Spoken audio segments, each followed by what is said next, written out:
Good morning, everybody. Lee Brower here, and welcome to this week's edition of Meaningful Monday. I am grateful to be here, and I am glad to be here. You've all heard the story about the man that was searching for his keys under the streetlight. Policeman walks up, says, "Can I help you?" He says, "Oh, please." They started looking together. Pretty soon some do-gooders come by, other strangers. They're all looking for his keys, and the policeman says, "Are you sure you lost your keys here?" And he said, "No, I lost them over in the parking lot." "Then what are you doing looking for them here?" "Well, this is where the light is." How many times are we looking for our keys where the light is instead of where the truth is? And I think we all do it. And I can think of three broad causes that cause us to kind of gather underneath that streetlight as a society and as individuals. One is the fear of the unknown. When we're afraid to venture out from our comfort zone. It's safer here. Fear is what keeps most people really from taking that leap of faith, keeps them from pursuing their dreams. It can prevent you from exploring the unknown and discovering and choosing what is best for you and doing the right thing. Second one is a little bit misleading, but I think it serves a purpose, but I'm not so sure whose purpose it serves.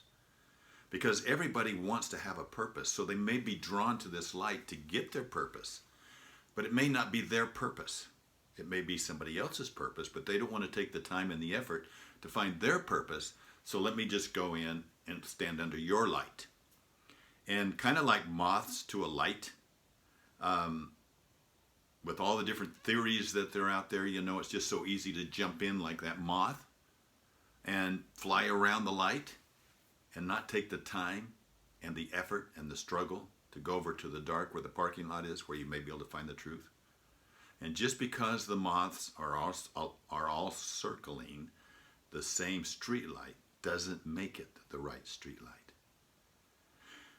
That's number two. Number three is it's convenient. At times, ignorance does seem like bliss, doesn't it? It's more convenient to ignore the bigger problem and to focus on a distraction or the easiest solution at hand instead. And oftentimes we choose the path of least resistance. Why? Because it's easier. And if we do that, we oftentimes also forego the reward that comes from leaving our comfort zone, that comes from venturing out to where our efforts and our growth can actually offer us greater rewards. And right now we're in a world that is equipped to provide more and more modern conveniences for us humans, for our brains, are hardwired to seek quick and easy solutions that can deliver instant results. I mean, look, it's simply so much more convenient to react without research or reason. Let me give you the three that going back to convenience sometimes. It's difficult to look for what's working when it's so much easier to look for what's not working. And if it's easier to look for what's not working, that's what we're talking about being under the lamp, under the street light. How much time is spent huddling around the street lights of bitterness today around us and making others wrong, pointing fingers? Oftentimes the huddlers haven't taken the time to research nor reason before they react.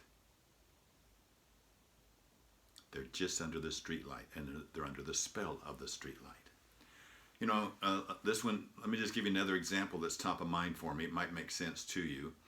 I look at where we're at now with the coronavirus, for example.